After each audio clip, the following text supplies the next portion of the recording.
What's up, family? Welcome back to another episode of Patient X Holistic Healing.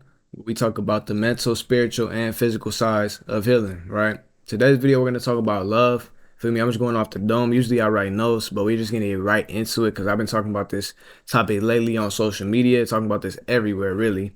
And it's something that a lot of people need to know about because in today's day and age, in today's society, we have a lot of incomplete people coming together and having fucked up relationships. And the worst part of all, they have kids. They procreate. And that's a fucked up situation for the kid, fucked up situation for the family, fucked up situation for the people who get into these situations. You feel me? So we're going to talk about it. If you've never seen me before, my name is Professor X. I'll be your healing coach and spiritual teacher today. And make sure to leave a like and subscribe down below if you're into the video, if you're into the content. I have plenty more videos about similar topics like these. I talk about spirituality, accessing your divine nature, and connecting with God and humanity, right? So other than that, we're going to get right into the video. First and foremost, I want to start out by saying the main problem, right? The main problem is that we have incomplete people. Like I said earlier, we have incomplete people who are not just incomplete. We have traumatized incomplete people trying to procreate and get into relationships, and that shit does not work. It just doesn't work. It's impossible. Maybe a certain relationship will stay together per se. Like sometimes you have incomplete people that come together and they stay together, but that doesn't mean that the relationship works. Some people stay in fucked up relationships for kids. They stay in fucked up relationships for the look of just being in a relationship. Some people stay in fucked up relationships because they would rather hurt with somebody than heal without them. You know, some people are scared to be alone. Most people are scared to be alone. And, you know, they can't sit with themselves. That's a problem. Now, I've experienced this as well, especially on my spiritual journey. It gets real lonely because, you know, I like to isolate myself from the world in a sense. I've been getting out in the world a lot recently, especially since I've been making videos, making content. You know, I'm going up on social media. I'm at like 1,500 on Instagram. So go follow my Instagram down below. I'm like at like 2,000 on TikTok. And I just started like last month, 2 months ago. So, you know, check me out. Like I said, I've been getting out there doing my thing and meeting a lot of cool people who, you know, make it less lonely. You know, I like collaborating and all of that. But still, I don't have a lot of friends like in my everyday life. I have a lot of online friends, but that's sort of different. You know what I'm saying? Like, I don't just be like, hey, bro, you trying to go kick it? Like, I don't really kick it. You know, I just be at the crib doing my thing and, you know, focusing on my journey. Now, there are phases to this type of thing, you know, and that's what a lot of these people who get into these messed up relationships don't know. They don't know about seasons. Sometimes you're in a season of life where you have to be alone. Sometimes you're in a season of life where you have to grow and change and be around other people. You know, lately I've been in a phase where I'm coming out of that, you know, isolation phase, but I'm still isolated in a sense. So being alone and feeling lonely is something that I've definitely dealt with. But if it's one thing that I hold in the utmost regard and with the utmost respect is getting in relationships, you know, partnerships, partly because growing up I was in certain relationships, or maybe, you know, certain family dynamics were bad because people were incomplete and they were trying to become complete through other people, you know. But like I said myself, I used to be trying to get become complete through this girl, that girl, the third. Like, it doesn't work, you know. Nothing can truly fulfill you other than realizing that you are already whole. You don't have to go on this long ass journey to become whole, and that's where a lot of people get fucked up. You know, on the journeys I'm on in life, it's not to become whole. It's really just to, you know, put myself out there and do something worthwhile. You feel me? Because I'm already whole right now. Even though I have times when I feel like I'm not whole or feel incomplete, it's really just because I'm not I'm not observing my completeness. I'm observing the part of myself that maybe is linked to certain trauma. It's linked to, you know, feeling lonely and being isolated. You feel me? I need niggas to know, truthfully, you came in this world alone and you will leave alone too. Like, I don't care how many relationships you make in this world. I don't care how much money you make. I don't care how much cars and houses you buy. I don't care how much followers you got, how much people, you know, hey, how you doing? Like, how much people you dap up on the sidewalk. I don't care. How much people come to your funeral. I don't care. Like, you came in this bitch alone and you will leave alone too. And you will leave with nothing but the experience. You will leave with nothing but the energy that you cultivated here. That being said, if you want to rise in consciousness after death, if you want to live, truly live after death, you have to, you know, live a certain type of way on earth. And a part of that type of way is becoming whole, or realizing that you are already whole in the physical world. A sure way to become whole in the physical world is to focus on your spirit. You know what I'm saying? Like, everything we talk about on this channel always leads to some type of spiritual road, right? Focusing on your soul and focusing on your soul's journey, that'll always make you feel fulfilled, because even if you don't feel fulfilled within yourself, you'll feel fulfilled by doing the things that your soul likes to do. Now, a lot of people aren't tapped in with their soul. I'm gonna make a lot of videos about that, but tapping in with the soul and knowing who you are on a spiritual level, that is very important when it comes to love. I want to make a reference to Christianity real quick. Even though I'm not religious, I still study Christianity and study a bunch of different religions because they have a lot of spiritual tools in them, right? To help you really tap in with the divine.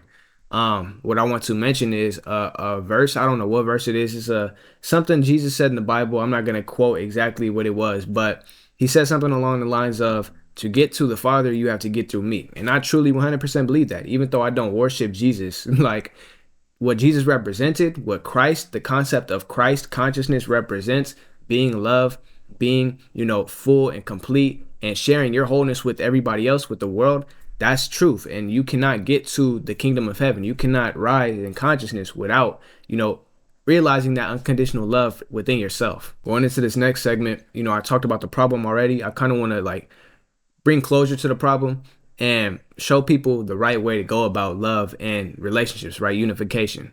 So the way I approach relationships is through the concept of divine union, right? All the time I'm trying to see how things relate to the divine, especially when it comes to relationships. A divine union is not two incomplete people coming together to become whole. It's not equal opposites coming together to become balanced. It's a whole being, two whole beings. Either really, it doesn't take two, it only takes one whole being constantly perpetuating their wholeness. That's love. You feel me? Looking after yourself. You feel me? Having certain self-care practices and all of that shit. Like, that's real love. Doing the things for you that maybe they hurt, maybe they're a little hard, but they're the best thing for you. That's love. And it all starts with self. You feel me? That's wholeness. When you feel like you don't have to compromise your happiness or compromise your stability, compromise your safety for something outside of you that will make you feel better, because it's always short term. You only feel better for a little bit, and then it shit blows up in your face after maybe 1 month, 2 months, a year, 5 years. Some people stay in fucked up relationships and messed up dynamics for years. I'm talking 10, 20 years. Like the people I told you at the beginning, they stay in messed up relationships forever. They never leave the relationship, and they die unhappy as fuck and traumatized. And they take this energy with them when they die. Like I said, a true divine union is not two people who are incomplete coming together. It's one complete being who is sharing their wholeness with the world. You feel me? This is when we balance the divine masculine and the divine feminine within ourselves. The divine masculine is basically the higher aspects of masculine nature. Masculine nature is often associated with patriarchy and control. Like, that's just one aspect of it. That's the lower nature of it, the animal nature of it. But we have the divine masculine as well, which, it presents stability, structure. It represents intelligence and using logic to, bring structure to creative ideas. Divine masculine energy is about being unmovable, unshakable, not compromising for, short-term gratification. That's divine masculine. When it comes to divine feminine, on the other side, that deals with creative expression, true intuition, tapping in with the divine through creative and alternative means, realizing that you are the Most High God in human form, and you're just like full of untapped energy that you can manifest. You feel me? That's the divine feminine. It's also associated with, self-care, self-love, and compassion, with not only for other humans and for yourself, but for the world. You feel me? For animals, nature, all of that stuff. The divine feminine is very tapped in with nature and the natural world. The more you go with the flow and you just live and experience things as they are without making, acute judgments, that means you're tapping in with your divine feminine. Now, you have to merge both of these, divine masculine and divine feminine, to truly experience your wholeness. You know what I'm saying? It's a lifelong journey, but at the same time, it's like, I'm not going to tell you got to go through this long journey to the fucking mountains and meditate for 30 days and fast for 40 nights. Like, you don't got to do that. You can experience this right now. You know what I'm saying? Even though it is a lifelong journey, you can tap in right now and merge these as we speak. It all is in the everyday habits and small practices that you do. And, the opposite is true as well. If you do a lot of habits and practices that, tarnish or undermine your divine masculine and divine feminine, you're never going to reach that union. And you'll never fall in true love with reality and with yourself. You feel me? A big part of merging your divine masculine and divine feminine is also, feeling comfortable in your opposite energy. Like me personally, I'm a man, right? But I do a lot of feminine shit. I was raised by a woman, so I felt comfortable doing feminine things growing up. Self-care and all of that shit. What is in our society is deemed as feminine, like cooking, cleaning, and shit like that. Like, I always was naturally doing that, even though all men should do that for themselves anyway. I was always keen and hip to the feminine aspects of myself. I actually had to work harder for my masculine nature than I did my feminine nature. So, coming up in the world being very feminine, in the world telling me like, oh, or you're gay or you're this and that and the third, you know, it was very mind-boggling to me as a young kid, and I started to get like ultra masculine, but that's the toxic side. That's what you don't want to do. You don't want to get ultra macho and machismo. Like, you don't want to get like that. That's an abuse of your divine masculine, and that's what happens when you double down. You take the energy from the divine feminine and put it all in the divine masculine. Then the divine masculine becomes overactive. You don't want to be that way. That turns into a lot of narcissistic tendencies, relationship abuse, and feeling like, everything has to just bend to your will instead of you, integrating with reality and realizing that you are part of something greater. You feel me? I was also very creative as a kid, and I'm still creative to this day. I'm literally a jack of all trades. When it comes to creation, like, I've done anything. I draw, I paint, I fucking make videos, I make music, I play like a bunch of instruments. I got the piano over here and then guitars in the back, fucking big ass speakers. Like, the music shit used to be my life, but I started making videos and all of that. This is what I do now. And in the future, this will likely change. I'll change my medium because I love creating. You feel me? I'm a creative overall, and that's the divine masculine or divine feminine at work. If the divine masculine comes naturally to you and you need to work on your divine feminine, then I would advise you start to create and use your right brain more. The right brain deals with all of the feminine aspects of ourselves. Look it up. I'm not gonna go too in depth. I'll make another video specifically about that because, like, anatomy and all of that shit, it goes really in depth. But all you need to know right now is that the left deals with logical shit and practicality. Survival. The right deals with intuition, creativity, the more abstract concepts of life. But you need both. You need to merge both to become a complete and whole being. Exercise your authority over reality. Now, let's say if the opposite is true, if the divine feminine comes naturally to you, you're a super creative. A lot of creatives are this way. They're super creative, super intuitive. Everything kind of comes naturally to them. Everything except structure and discipline and, protection, feeling safe. Like, these things do not come naturally to people who are just rooted in their divine feminine, right? This is why we have to work on them and integrate both of them. The divine masculine deals with, safety, protection, feeling like you're stable, root chakra energy, right? I have a lot of videos on the chakras. Maybe I'll link one right here or right here. But, the root chakra, solar plexus chakra, and I would say really the throat chakra is heavily divine masculine centered. The divine masculine is the mover of reality. It's the unmoved mover. So, you want to really cultivate the aspects and the habits within yourself that perpetuate your life. You feel me? When I say perpetuate, I mean sustain you, like, to the most solid level. The things that make you unmovable in life. Sometimes this looks like, finding a job. Sometimes this looks like, becoming good logically and being able to be smart, intuitive, practical. That's the aspects that the divine masculine deals with. It's a little less extravagant and spontaneous than the divine feminine, but it's very necessary at the same time. Like, the divine masculine deals with the more boring things, other than like fighting and violence and shit. And that's why certain creatives really struggle with that shit, because it's mundane. Some people, they can't live a mundane life. Everything has to be extravagant. Everything has to be extravagant, especially amongst the spiritual community. People wake up spiritually and they realize, damn, like, I don't want to work a 9 to 5 for the rest of my life.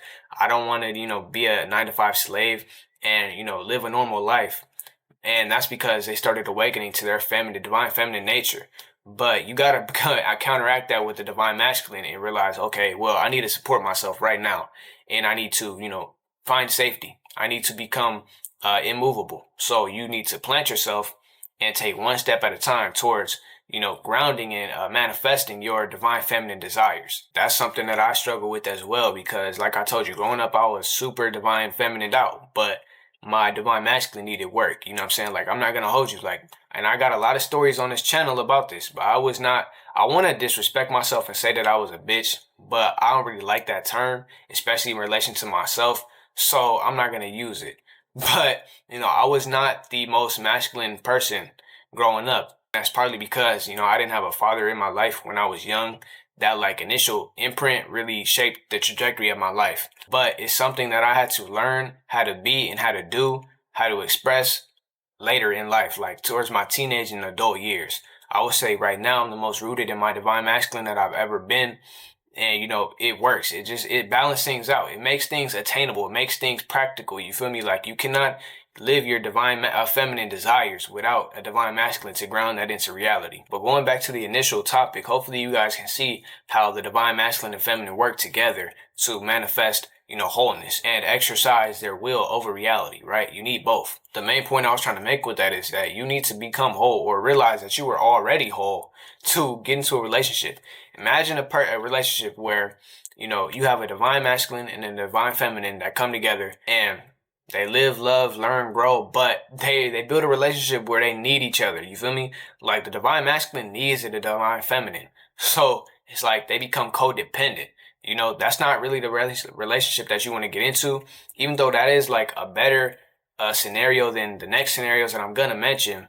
A divine masculine plus a divine feminine, it can be a strong relationship. But when you're fully a divine masculine, but you don't have the divine feminine, your faulty divine feminine is going to upset your partner's divine feminine. You feel me? And vice versa. Your partner's divine masculine that is faulty because they're rooted in their divine feminine nature is going to offset your divine masculine. You know what I'm saying? So that's why you need to have both. You need to be complete to get into a lasting relationship. Once these two complete beings, they have the divine masculine, divine feminine, divine masculine, divine feminine, they come together, they become interlocked. You know what I'm saying? When you only have one, it's like you can't really lock. You know what I'm saying? Can't lock. You need to come together, boom, locked.